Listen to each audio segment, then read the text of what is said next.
Donnie and Dolly. The team is supported by ableauctions.ca. Closing your business? We can help.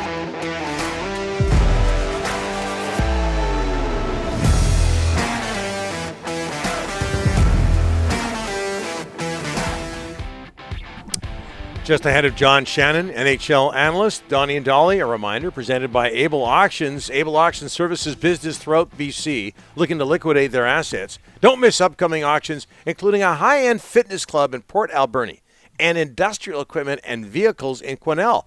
If you are a business owner anywhere in BC looking to liquidate assets, email sales@ableauctions.ca. As we bring in NHL analyst and co-host of the Bob McCowan podcast, a Thursday regular, John Shannon. How are you, sir? I am doing great, boys. You? Very well. Very good, sir. Very well. Several years in the broadcast industry, several years Hockey Night in Canada. The list goes on. John, what did you think of the new American broadcast, ESPN, and last night, Wayne Gretzky making his debut, among others, on TNT? I thought they were fine. You know, I mean, I'm one of those guys. I'm a traditionalist for the most part. But, you know, on both nights, I saw the puck go in the net. I saw them say he shoots, he scores. I'm happy. Yeah. There weren't any major technical glitches. I do agree with Ryan. I do like what I would describe as the shot clock, the countdown for the penalty on the ice. It's a great use of it. It's the magic of virtual that the NHL controls. That they're allowing the networks to use. So that part's that was a smart move. It's those small little tweaks in the end, I think, that will over time when the two networks learn the game better, because they still have some learning to do.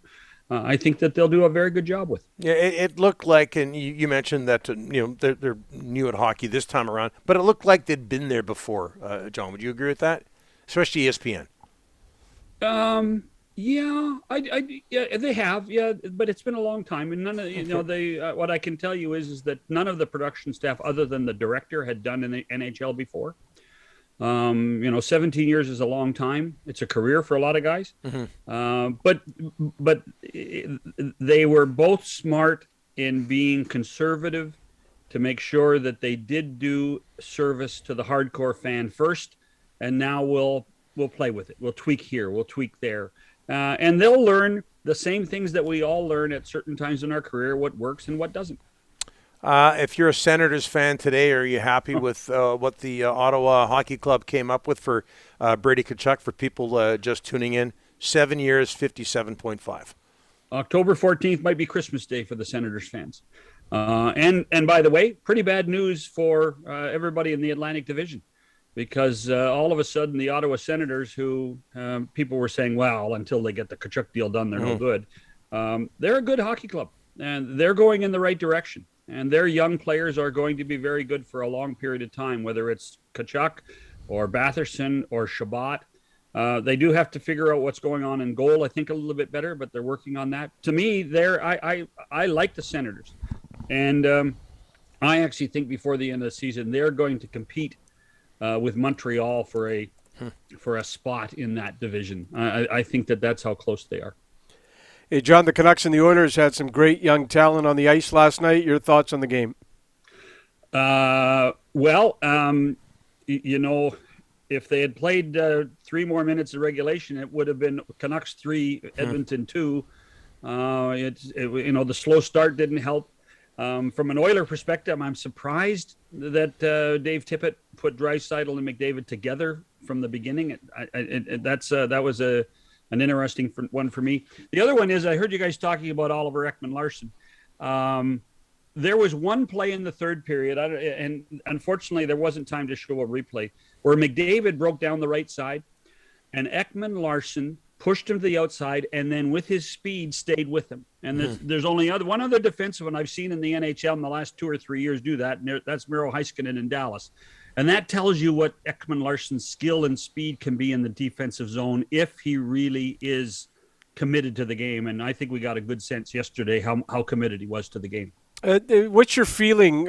You talk to a lot of people around the league, John. What's the gut about the Canucks and what kind of season they're going to have?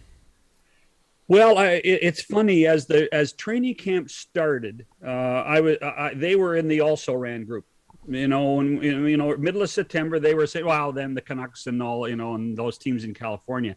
As camp progressed, after Pettersson and Hughes got signed, all of a sudden they're in a playoff hunt. All of a sudden there were things that were tweaking people and saying, you know what, let's not give away a playoff spot without thinking about the Canucks at this point. So I think that they've impressed people the last 10 days of camp. And I truly, to me, I think they impressed a lot of people last night, particularly with the resilience in the third period. Yeah, and especially considering the people who weren't there for them. Hey, John Cooper gets a 3-year contract extension. I know things didn't go well for the Lightning during their season opener, but what's his gift as a head coach? I think that he's, in this day and age, there's no place for fire and brimstone behind the bench. And John can get mad. But I think John's a lawyer by trade, and I think that he's as much a litigator as he is a coach when it comes to his players. And I think it goes to communication. And it's something, Donnie, that he's learned. There was a time that he and Steven Stamkos weren't the best of friends. But in the last 4 years, they have been able to create a bond and create a situation where it's pure and utter communication. Cooper knows that he's the coach. He's not the boss.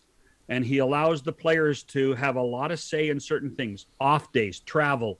Do you want to stay over here? And I think that you know what he does? He treats his players like adults. And that's, I think, been the best thing that he's done for a very, very talented hockey club. Yeah, people say the same thing about Barry Trotz. Hey, Ovechkin passes Marcel Dion. John, we're around the same vintage. Do people give Marcel Dion enough credit for being one of the great players in NHL history? No, they don't. I mean, I was fortunate enough to do a lot of those games, Donnie, in the 80s at the old Great Western Forum. And you were there at the Coliseum watching when the Kings came to town. They weren't. They weren't anywhere understanding how great this guy was. It's too bad. He was at a time when the Los Angeles Kings, the first year I did a Kings game, the Kings had 10 games on television. 10 games on television. So nobody saw him, even LA, let alone the rest of the league. He was one of the great players. It really is a shame that people didn't enjoy him as much as I think a few Kings fans did for that long period of time. Well said. John, thanks so much for this. We'll talk to you next Thursday. All right, boys, we're going to have a score bug up in the corner. Yes. Dally gets 2, Donnie gets 1. Yes, I am as leading. Always. I'm leading, John. You know as that. As always. Yeah, I know, but it's like golf. The lower score might be better. That's the way we leave this interview. Perfect. Yeah. Thank you, John. Thanks, John. You.